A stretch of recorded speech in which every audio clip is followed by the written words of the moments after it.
नमस्कार दोस्तों, स्वागत है आपका हमारे YouTube चैनल TG इन्फो में। हमारा देश आज विकासशील देशों की श्रेणी में आता है और विकासशील देशों में बेरोजगारी, महंगाई और निम्न विकास दर जैसी कई सारी समस्याएं देखने को मिलती हैं। आज भारत कई सारी समस्याओं से जूझ रहा है, लेकिन आज हम भारत में व्याप्त बेरोजगारी के विषय में बात करेंगे।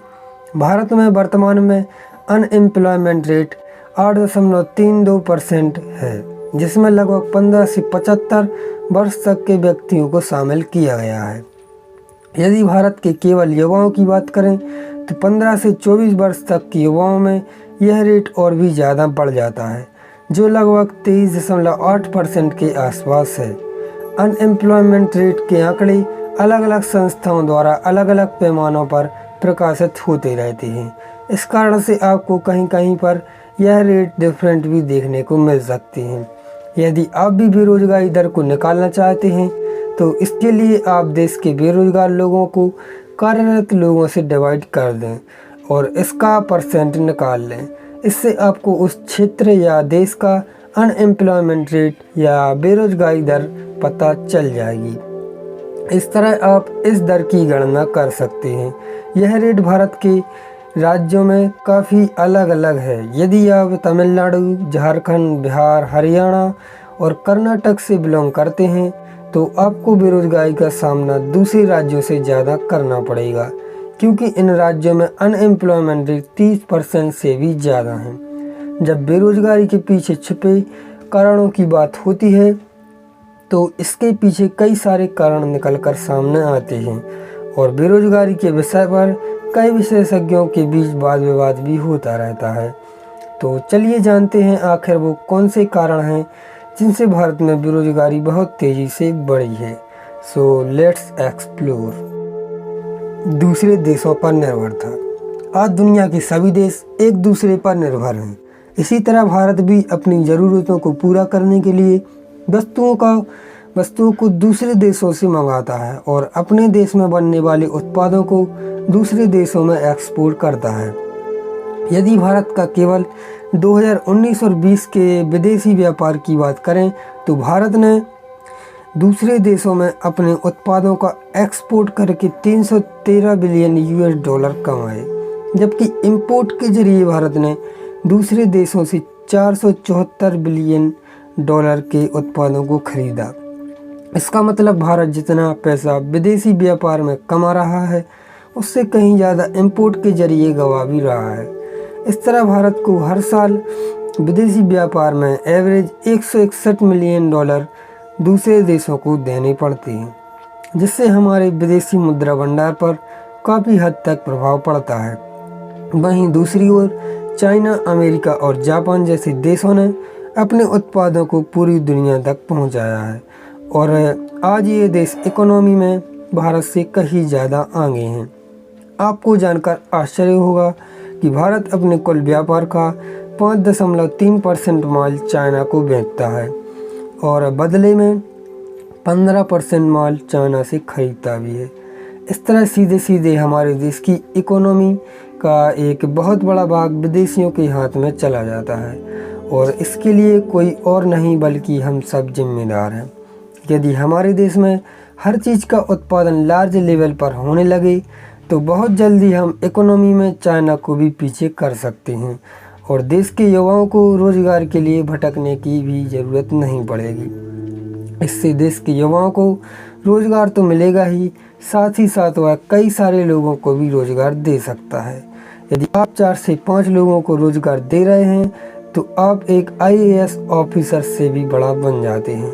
IAS ऑफिसर की सीट तो फिक्स होती है कि इस पर किसी न किसी को तो बैठना ही है, मैं नहीं तो कोई और बैठेगा। इसके लिए लाखों लोग दिन रात मेहनत कर रहे हैं।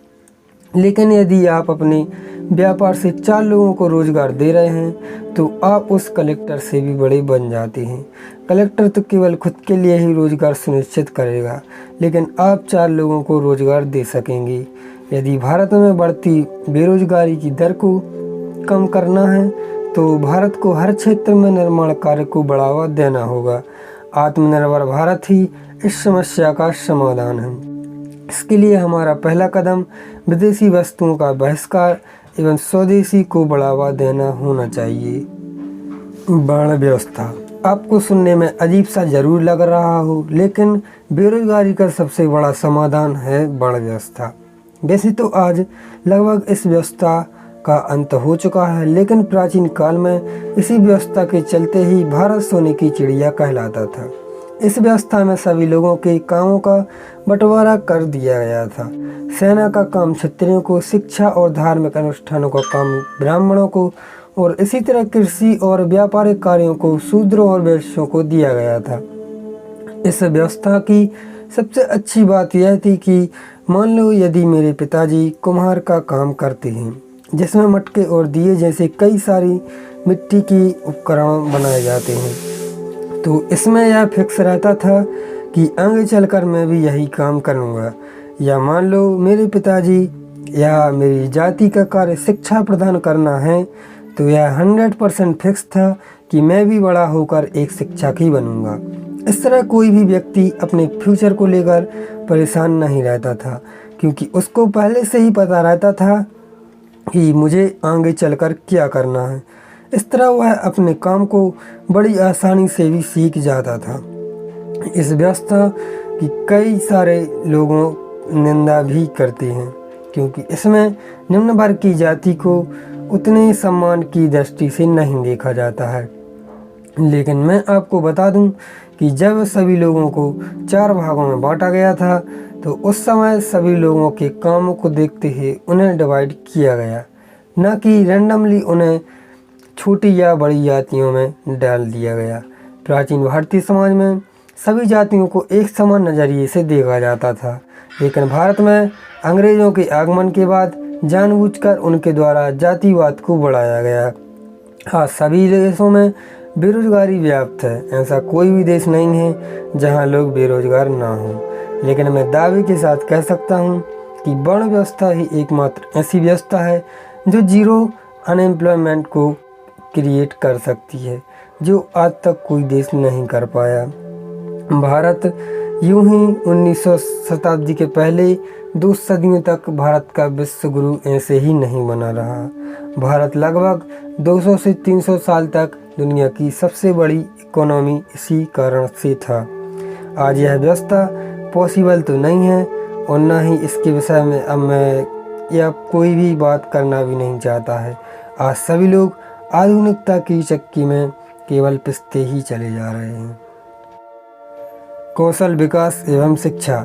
वर्तमान में हमारे देश के एजुकेशन सिस्टम में कई दशकों से कोई बदलाव नहीं किया गया, और एजुकेशन का बजट भी बहुत कम रहता है।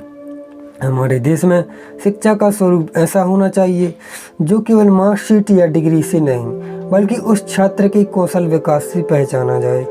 हमारा एजुकेशन सिस्टम ऐसा होना चाहिए जो छात्रों को रोजगार सुनिश्चित करा सके। आज देश के करोड़ों छात्रों के साथ धोखा हुआ है, क्योंकि उन्हें वे सब चीज़ें सिखाई ही नहीं गई जो उनके जीवन में वास्तव में काम में आएंगी। हमें सिर्फ स्कूलों में यही सब सिखाया जाता है कि अमेरिका के पहले राष्ट्रपति का नाम क्या था, फ्रांस के पड़ोसी देश कौन कौन से हैं। अब इन सब चीज़ों का कोई महत्व नहीं है, पर फिर भी ज़बरदस्ती हमें ये सब चीज़ें पढ़ाई गई, रटवाई गई। हमारे देश के ज़्यादातर लोग चीज़ों को हिंदी में समझते हैं, लेकिन जानबूझकर अंग्रेजी भाषा को शिक्षा में डालकर इसका बोझ बढ़ा दिया गया। आज देश के कई लोग इसी चक्कर में अंग्रेजी को हिंदी से बड़ा समझ बैठे हैं, क्योंकि उन्हें लगता है कि मैं विदेश जाकर वहाँ के लोगों से इंग्लिश में ही बात करूँगा। लेकिन वो यह भूल जाते हैं कि यदि मैंने हिंदी भाषा को महत्व दिया होता तो हो सकता था कि विदेशी लोग हमारी तरह हमारी हिंदी भाषा का अध्ययन करते व उसे बोलना सीखते। हमारे देश में जब तक एजुकेशन सिस्टम को बदला नहीं जाएगा, तब तक देश में बेरोजगारी खत्म नहीं होगी। आप ही देख लीजिए, आज देश में सबसे ज़्यादा बेरोजगार यदि कोई है तो वो है छात्र। हम अब तक समझते आए हैं कि अशिक्षा बेरोजगारी का सबसे बड़ा कारण है, पर हमने कभी कौशल विकास पर ध्यान ही नहीं दिया। बढ़ती जनसंख्या। बहुत सारे विशेषज्ञ व लोग देश में बेरोजगारी का सबसे बड़ा कारण जनसंख्या को बताते हैं। और बहुत हद तक यह बात सही भी है। लेकिन चाइना की जनसंख्या भी तो भारत से ज़्यादा है, लेकिन वहाँ के लोग तो भारत की तरह बेरोजगार नहीं रहते हैं। हमारे देश की गवर्नमेंट को केवल बहाना चाहिए होता है कि देश तेज़ी से तरक्की नहीं कर पा रहा है क्योंकि यहाँ की पॉपुलेशन बहुत तेज़ी से बढ़ रही है। लेकिन गवर्नमेंट यह भूल जाती है कि हमारे देश में युवा शक्ति का रेशियो चाइना से भी ज़्यादा है। आज चाइना में अनएम्प्लॉयमेंट रेट 3 या 4 के आसपास है, जबकि भारत का लगभग 8 व 9 के आसपास है। गवर्नमेंट को चाहिए कि वो देश में रोजगार के नए नए अवसर प्रदान करें, लेकिन ऐसा अब बहुत कम ही देखने को मिलेगा। कई देश हैं जहां जनसंख्या का घनत्व भारत के ही समान है, लेकिन वहां की गवर्नमेंट ने बेरोजगारी की समस्याओं को वहां की बढ़ती जनसंख्या को नहीं बल्कि वहां की शिक्षा और व्यापार को माना है, वह उस पर कार्य किया है। बेरोजगारी का कारण बढ़ती जनसंख्या है, जिसे जुटलाया तो नहीं जा सकता, लेकिन हम जिस देश में रह रहे हैं वह विकासशील पथ पर अग्रसर है। इसका मतलब ये हुआ कि भारत में अभी बहुत कुछ होना बाकी है। इस तरह हम अपने देश के साथ साथ अपने समाज को भी विकसित बना पाएंगे। टेक्नोलॉजी जिसके चलते आज हम बड़ी आसानी से व बहुत कम समय में अपने काम कर पा रहे हैं, लेकिन दूसरी ओर टेक्नोलॉजी ने बेरोजगारी को भी बढ़ावा दिया है। जिन देशों में जनसंख्या कम होती है वहाँ श्रम शक्ति की भी काफ़ी कमी देखी जाती है। इस कारण से उन देशों में मशीनों का प्रयोग प्राथमिकता बन जाती है, लेकिन इंडिया जैसी पॉपुलेटेड कंट्री में टेक्नोलॉजी ने बेरोजगारी को बढ़ावा दिया है। आपको जानकर आश्चर्य होगा कि दुनिया के 2755 अरबपतियों के पास 13.1 ट्रिलियन डॉलर की संपत्ति है, जो दुनिया की कुल आबादी के एक बहुत बड़े भाग की संपत्ति के बराबर है। ये बिलियनियर्स केवल टेक्नोलॉजी के चलते ही इस मुकाम को हासिल कर पाए हैं। आईफोन, अमेज़न, गूगल, टेस्ला जैसी कंपनियां जो आज पूरी दुनिया में टॉप पर हैं, ये टेक्नोलॉजी बेस्ड ही हैं। टेक्नोलॉजी ने समाज के एक पक्ष को उन्नत बनाया, लेकिन जो वर्ग पिछड़ा हुआ है उसे बेरोजगारी के गर्त में ढकेल दिया है, क्योंकि आज फैक्ट्रियों में लोगों की जगह मशीनों व टेक्नोलॉजी ने छीन ली है। टेक्नोलॉजी एक और हमारे लिए एक समस्या भले ही बनती जा रही है, लेकिन आपको जानकर ताज्जुब होगा कि हमारे देश की गवर्नमेंट जितनी जॉब्स यूपीएससी और पीएससी में नहीं दे पाती, उससे कई ज़्यादा लोग सोशल मीडिया पर अपना कैरियर बना चुके हैं, चाहे वो इंस्टाग्राम हो या यूट्यूब। एक रिपोर्ट्स के अनुसार जब इंडिया में टिकटॉक बैन हुआ था तो कई 10,000 से भी ज़्यादा लोग बेरोजगार हो गए थे, जो टिकटॉक पर अपने टैलेंट की वजह से काफ़ी पसंद किए जाते थे। सो यही सब कारण थे जो भारत में बेरोजगारी के लिए उत्तरदायी हैं, और भी ऐसे कई सारे कारण हैं जो भारत में बेरोजगारी को बढ़ा रहे हैं। अगर वीडियो पसंद आया हो तो वीडियो को लाइक ज़रूर करें व ऐसी इन्फॉर्मेशन पाने के लिए हमारी चैनल को सब्सक्राइब ज़रूर करें। जय हिंद।